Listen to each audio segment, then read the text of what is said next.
Bismillahirrahmanirrahim. Assalamualaikum warahmatullahi wabarakatuh. Selamat datang di mata kuliah Industri Kreatif Bahasa dan Sastra. Pada kali ini Anda sudah masuk pada pertemuan kedua, ya.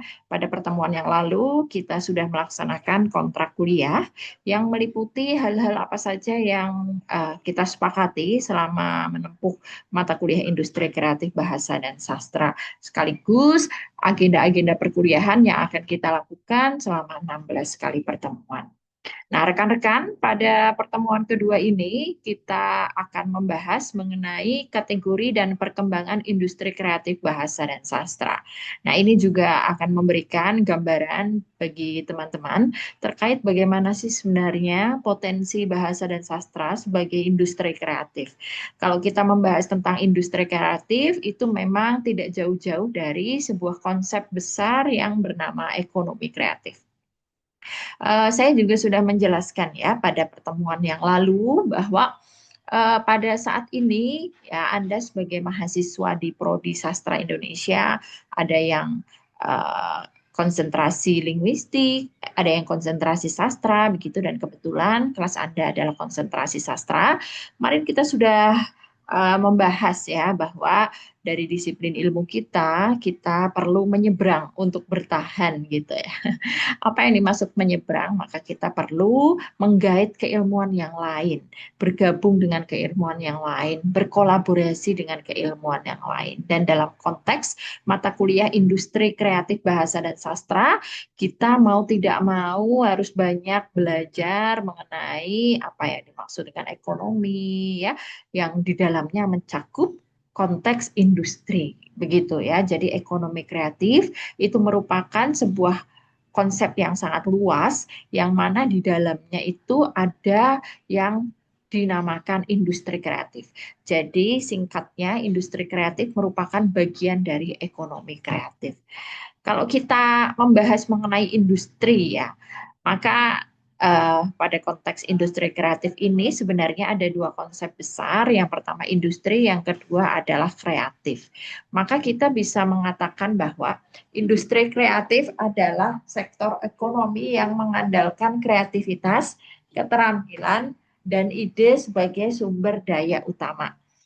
Industri kreatif juga menghasilkan produk berbasis kekayaan intelektual serta mengubah gagasan menjadi nilai ekonomi. Nah, di sini ada poin kedua yaitu menghasilkan produk berbasis kekayaan intelektual ya. Maka kita bisa melihat di sini yang dinamakan dengan industri kreatif, di sana ada keilmuannya, ada kontribusi keilmuan. Maka misalnya seseorang menjual pisang gitu ya. Pisang itu dijual begitu saja dijual di pasar dalam bentuk pisang tundun gitu ya, atau kemudian dipotong-potong menjadi pisang sisir, maka di sana tidak ada kekayaan intelektual yang yang dijual di situ ya. Tetapi ketika pisang itu kemudian diolah menjadi sale pisang ya, di sana ada kontribusi intelektual. Nah, tetapi pada era sekarang yang namanya penjualan sale pisang itu menjadi sudah tidak kekinian lagi, menjadi sudah tidak branding lagi, menjadi sudah tidak memberikan efek wow lagi begitu ya. Jadi pada konteks ekonomi kreatif ini kita lihatlah ciri utamanya, satu berbasis ide, dua berbasis kreativitas individu, tiga berorientasi pasar, empat terhubung dengan teknologi digital. Maka dalam konteks Indonesia, industri kreatif berkembang sebagai strategi pembangunan berbasis budaya dan pengetahuan atau knowledge-based economy. Maka kita geser ke salindia berikutnya. Teman-teman, pada pertemuan yang lalu Bu Mena sudah bertanya ya, ketika Anda membeli segelas kopi seharga minimal Rp25.000, apa yang Anda rasakan gitu ya? Sama-sama kopi ya, tapi ada kopi saset instan yang bisa Anda beli hanya dengan Rp5.000. Tapi ada kopi yang dijual Rp25.000. Anda merasakan rasanya sama gitu ya. Terus kenapa sih saya harus membeli kopi seharga Rp25.000? Bahkan ada juga yang Rp50.000. Ya, di sini ada contoh ya, segelas kopi minimal 25.000. Mahal kan? Ternyata yang dijual itu tidak hanya sekadar kopi, tetapi kopi yang memiliki branding tertentu, maka dia sebenarnya telah melaksanakan industri kreatif yang sukses. Karena dia tidak hanya menjual kopi itu, kopi yang diseduh itu, tetapi dia menjual apa? Menjual branding, menjual citra. Nah, citra itulah yang terbentuk. Jadi ketika kopi itu viral, ya misalnya katakanlah ada kopi namanya adalah kopi saya gitu. Nah, di kopi saya itu kalau yang beli kopi saya itu maka dia adalah anak gaul, misalnya ada branding bahwa wah dia belinya kopi saya gitu. Oh, itu berarti uangnya banyak gitu. Oh, berarti dia anak yang gaul gitu ya. Itu adalah branding yang dijual. Maka di satu sisi kita katakan itu adalah kopi yang mahal, tapi di sisi lain inilah salah satu bukti kesuksesan ekonomi kreatif, khususnya pada industri kreatif. Kemudian ada contoh lain. Nah, ini apa? Gambar apa? Mural gitu ya. Kalau zaman dulu ya, yang namanya tembok itu ya dicat begitu saja, nah tidak dimanfaatkan sebagai wahana apapun. Tetapi seiring dengan perkembangan zaman, maka manusia membutuhkan yang namanya selera estetik. Nah, muncullah ya eh, apa ya yang namanya budaya mural gitu ya, coret-coret tembok ya, tapi dibayar mahal. Nah, ini ada contoh ya.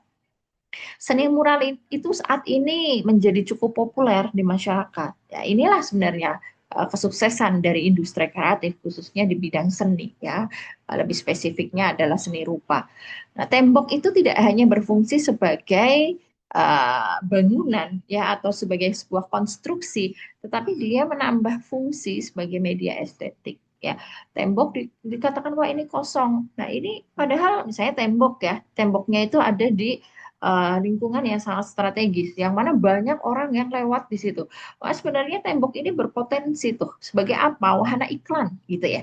Maka tembok itu bisa dimural ya pada iklan-iklan tertentu ya untuk jualan atau untuk kampanye mungkin kampanye-kampanye pemerintah ya layanan sosial dan sebagainya. Nah, jadi itu sebenarnya salah satu kesuksesan industri kreatif juga. Lalu bagaimana posisi bahasa dan sastra dalam industri kreatif? Nah, kita lihat di sini ya. Sebenarnya ada dua konsep besar ya. Yang pertama adalah bahasa, yang kedua adalah sastra. Mari kita bahas dari aspek bahasa terlebih dahulu. Nah, bahasa itu berfungsi sebagai infrastruktur industri konten. Ya, jadi memang zaman sekarang era media sosial itu kita sangat familiar ya dengan yang namanya konten ya. Bahkan muncul salah satu profesi baru itu namanya konten kreator atau bahasa lainnya itu adalah influencer. Sebenarnya influencer itu kan bahasa Inggris yang maknanya itu adalah seseorang yang memberikan dampak yang sangat besar. Nah, pada era sekarang ini mau tidak mau kita akui ya bahwa dunia ini terdiri atas dua kehidupan ya. Kita itu layaknya manusia itu amfibi, hidup di dua alam yang berbeda. Di satu sisi kita hidup dalam dunia nyata, kita punya tetangga, kita berkomunikasi secara nyata, verbal, menyapa gitu. Tapi di sisi lain ada yang namanya dunia medsos, dunia maya, dunia media sosial itu tadi ya. Ternyata di internet kita bisa menjadi sosok yang berbeda. Nah, kalau Bu Mena lihat tuh Gen Z tuh seringnya di Instagram tuh postingannya nol. Nah, sampai sekarang saya juga tidak paham ya kenapa postingan itu kayak harus nol. Nah, tapi itulah yang namanya tren dalam kehidupan kita pada saat ini, yang mana kita memasuki era postmodern, bahwa ternyata eh, apa ya dunia internet, dunia maya itu mendukung apa ya, mendukung keberlangsungan hidup kita dalam dunia nyata. Nah, dalam konteks ini bahasa ya, bahasa itu sebenarnya infrastruktur konten. Ya, tanpa bahasa ya sebagian besar konten itu tidak ada bunyinya. Ya, jadi bahasa itu tidak hanya jadi zaman dulu itu bahasa itu adalah berfungsi sebagai wahana komunikasi. Ternyata pada konteks industri kreatif justru bahasa itu adalah infrastruktur industri konten. Ya, bahasa sebagai alat komunikasi, media framing realitas, opini publik, serta branding dan promosi. Mari kita lihat dari segi sastra sebagai sumber narasi. Kalau kita berbicara tentang sastra, itu tidak jauh-jauh dari yang namanya narasi. Apa itu narasi? Narasi itu adalah penceritaan. Maka kita lihat ada alur cerita, karakter, konflik, nilai budaya, sampai pada identitas lokal. Maka kita bisa lihat ada beberapa turunan industri. Yang pertama adalah penerbitan, dua film dan animasi, musikalisasi puisi, konten digital, storynomic tourism, serta jurnalistik naratif. Nah, itu adalah turunan industri yang berkaitan dengan pemanfaatan bahasa dan sastra. Mari kita bahas satu persatu secara singkat. Yang pertama penerbitan ya, Anda pasti sangat mengenal istilah penerbitan ya. Sejak kecil Anda berjibaku dengan buku-buku begitu, maka ada istilah, wah ini penerbitnya mana? Wah ini penerbitnya Gramedia. Wah ini penerbitnya Gagas Media. Wah ini penerbitnya apa gitu ya. Mungkin kalau buku teks pelajaran ada buku ada Erlangga gitu. Nah, penerbitan itu sangat erat kaitannya dengan kemampuan bahasa dan sastra. Karena buku yang diterbitkan itu ada buku fiksi dan buku non-fiksi. Kalau buku non-fiksi, maaf, kalau buku fiksi itu ya bisa dalam wujud karya sastra kan. Ada novel, ada antologi cerpen, antologi puisi, dan sebagainya, bahkan komik pun begitu ya. Nah, baik penerbitan buku fiksi maupun non-fiksi, keduanya juga memerlukan bantuan editor bahasa. Nah, jadi industri penerbitan itu sangat erat kaitannya dengan keilmuan bahasa dan sastra. Kemudian film dan animasi. Nah, pada saat ini film sedang gencar ya. Bahkan banyak film itu justru merupakan adaptasi dari karya sastra yang mereka sudah bestseller gitu ya, atau alih wahana itu banyak sekali, dan bahkan rata-rata ya, rata-rata industri film itu justru ambil dari buku yang sudah bestseller. Kenapa? Karena mangsa pasarnya sudah jelas. Kalau buku itu bestseller sudah jelas dia punya banyak pembaca, ya pasti pembaca itu akan menunggu-nunggu kapan buku ini akan difilmkan gitu ya. Kalau zaman dulu banget gitu ya. Contoh yang viral itu adalah Laskar Pelangi. Yang pertama bukunya viral dulu tuh, karya Andrea Hirata. Kemudian baru diekranisasi menjadi film Laskar Pelangi. Dua-duanya sukses bestseller, bahkan mega bestseller. Dan jadi film Laskar Pelangi itu sebenarnya sebelum film itu dibuat dia sudah punya mangsa pasar, yaitu para pembaca novel Laskar Pelangi. Begitu juga dengan munculnya film-film lain yang sangat amat banyak ya pada saat ini gitu. Novelnya Dewi Lestari sudah banyak sekali difilmkan ya. Kemudian um, film-film seperti Dilan ya itu juga dari novel. Kemudian musikalisasi puisi ya, meskipun ini tidak begitu banyak ya, tapi sebenarnya banyak juga loh lagu itu sekarang kok liriknya itu puitis gitu ya. Anda simak saja lagu-lagunya Nadine Amiza, kemudian lagunya Sal Priadi. Ya, kemudian sekarang mungkin ada yang kesukaan Anda, Hindia, ya. Itu sebenarnya lirik-liriknya adalah lirik-lirik puitis, begitu ya. Kemudian ada konten digital. Nah, konten digital itu seperti yang Bu Maina tadi jelaskan bahwa bahasa itu sebagai infrastruktur industri konten. Serta ada storynomic tourism. Apa yang dimaksud dengan storynomic? Storynomic itu adalah wisata berbasis narasi cerita gitu ya. Contohnya apa? Misalnya um, legenda Danau Toba begitu ya. Kemudian ada Candi Prambanan. Nah, itu kan ada ceritanya.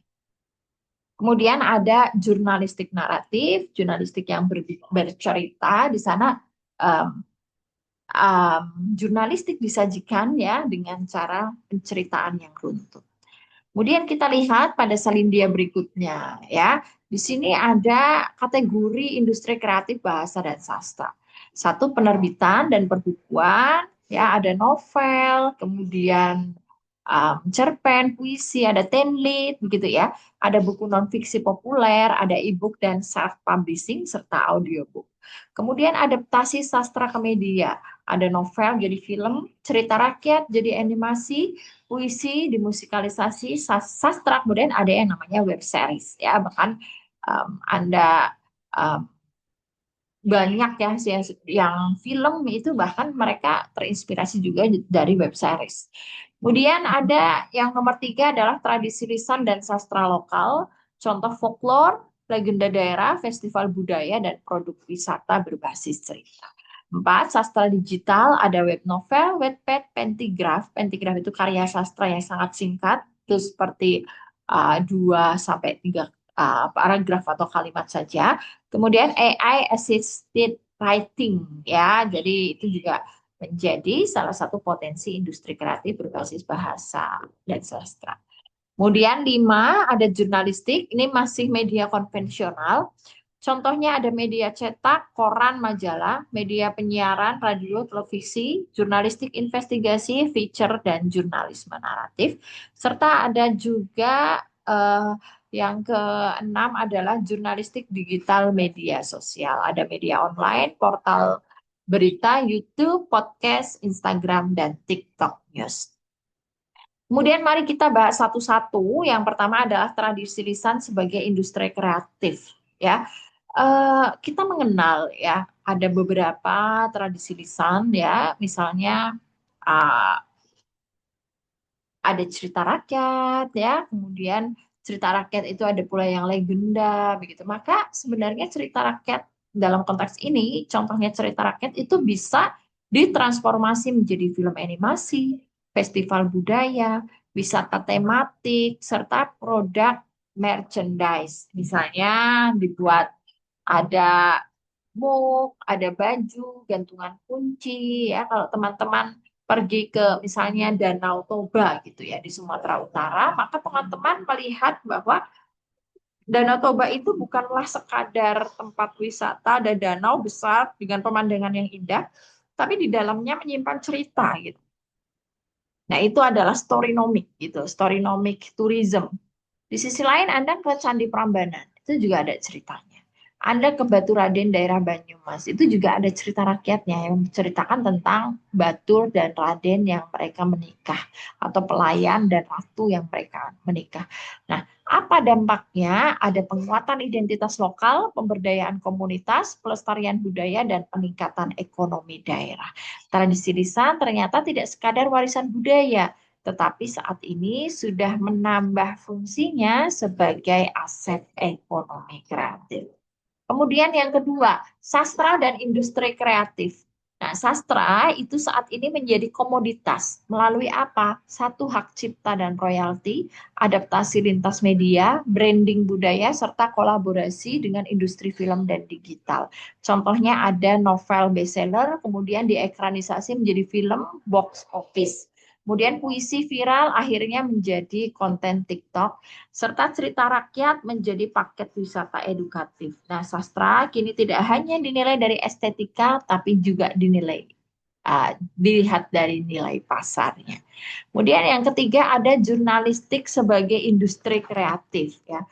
Nah, pertanyaannya adalah mengapa jurnalistik itu dikatakan sebagai industri kreatif? Karena yang pertama menghasilkan produk berbasis bahasa.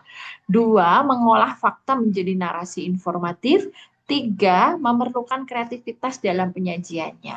Maka model bisnisnya ada iklan subscription, ya, kemudian ada subscription sendiri, sponsor konten, brand journalism, ya. Kemudian wujudnya bisa media online, portal berita, YouTube journalism, podcast, dan Instagram serta TikTok News yang ada di media sosial. Kemudian sebenarnya teman-teman sudah pasti tahu ya bahwa saat ini sudah ada tren jurnalistik media sosial dengan tantangannya itu apa? Hoax ya.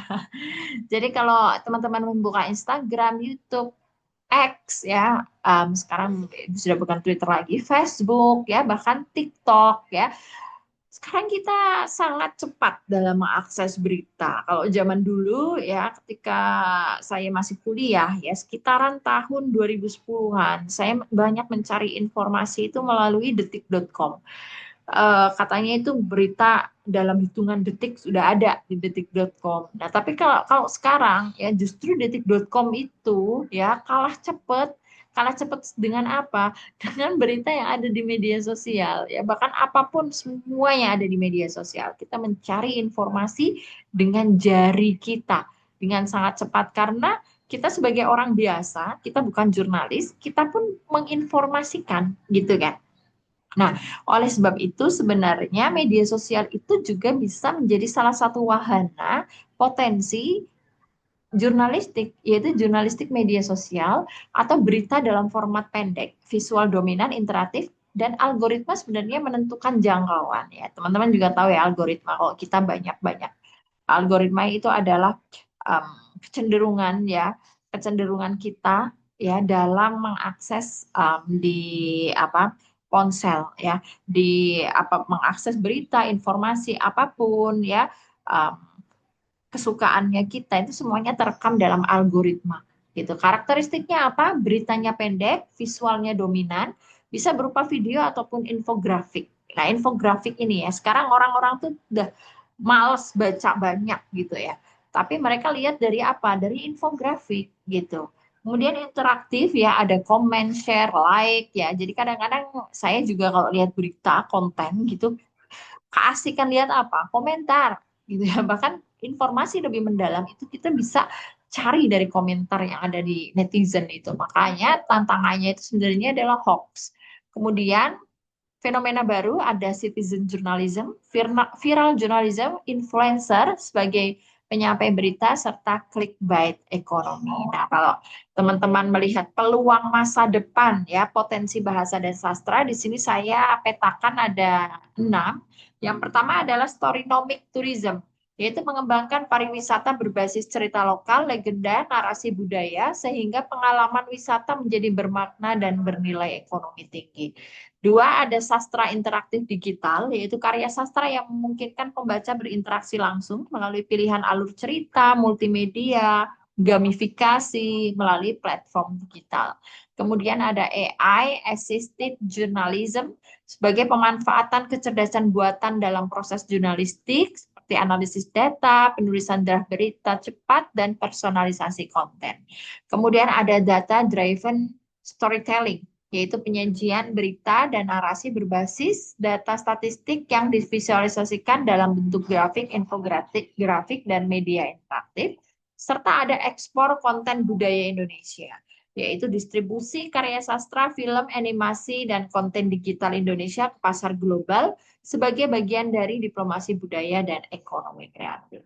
Yang terakhir itu ada monetasi kreator independen, yaitu penulis dan jurnalis dapat memperoleh pendapatan langsung melalui platform digital, melalui AdSense, subscription, crowdfunding, serta membership.